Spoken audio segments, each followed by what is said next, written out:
एक बार फिर हमारा काफिला सरनवारी से थर पार करके लिए निकला, जिसका पहला स्टॉप थर के गेटवे उमरकोट का था। उमरकोट में होली के रंगों का मौसम चल रहा था। उमरकोट जो मजहबी हम आहंगी और होली के रंगों में रंग कर मज़ीद खूबसूरत महसूस हो रहा था। वहाँ पर पहुँचने से पहले ही हमारे दोस्त अल्लाह बख्श राजर और नबी बख्श सिंधी अल्लाह वाला चौक पर हमें लेने के लिए पहुँचे हुए थे। इनसे मुलाकात और पेट पूजा करके हम अपने असल काम, जिसके लिए सिंध यात्रा पर निकले हुए थे, के लिए रवाना हो गए।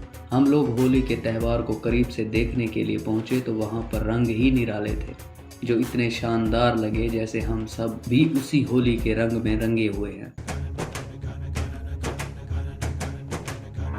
होली और मजहबी हम आहंगी के रंगों में रंगा उमरकोट हमारे सामने था।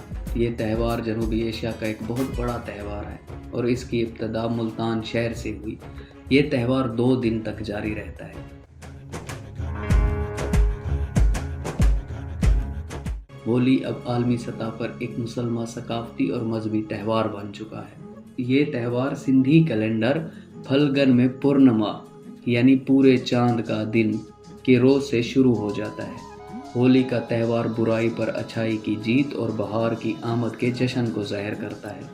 उमरकोट होली के जश्न के हवाले से सफ़े अव्वल के शहरों में शुमार किया जाता है, जहां पर मुसलमान और हिंदू बिरादरी मिलकर इस जश्न को मनाते हैं।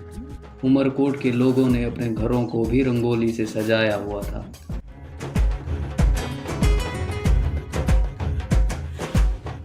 होली की बड़ी तकरीब रामा पीर चौक पर मुनक्किद हुई, जिसके मेहमान ख़ुसूसी सूबाई वज़ीर तालीम सिंध सैयद सरदार अली शाह थे।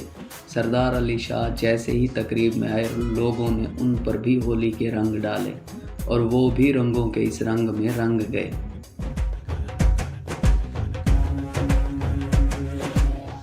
होली के मौके पर नौजवानों में मुख्तलिफ खेल जैसे कबड्डी, मलाखड़ा भी मुनक्किद किए जाते हैं।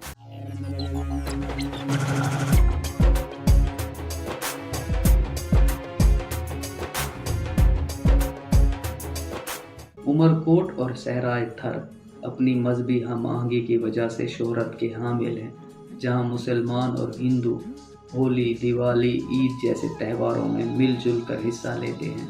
यही तो है मजहबी आज़ादी। जैसे आज सिंध में अक़लियत बिरादरी खुलकर और आज़ादी के साथ अपना त्यौहार मना रही है। होली का पैगाम भी तो यही है, अमन और मोहब्बत का पैगाम।